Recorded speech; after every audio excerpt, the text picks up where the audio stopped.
Welcome to cocktails India and I am your host Dada bartender. आज सीखेंगे गर्मियों के लिए एक स्पेशल कॉकटेल। आइए कोकोनट से बनाते हैं। पहले कोकोनट वाटर को निकाल लेते हैं, उसके बाद एक फैंटास्टिक ग्लास और उसमें डाल दीजिए AMG pure Russian vodka 60 ml चाहिए।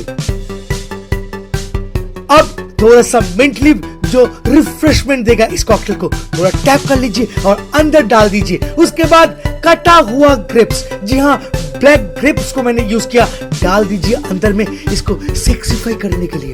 Now add lots of ice and balance करने के लिए लाइम जूस थोड़ा सा दे दीजिए, 10 ml के करीब करीब। अब डाल दीजिए ठंडा ठंडा कोकोनट वाटर 200 ml और अब बन गया आपका कॉकटेल। इसमें गार्निश दे दीजिए मिंट लीफ और मैं अभी पीऊंगा और टेस्ट करूंगा। Wonderful cocktail, my God.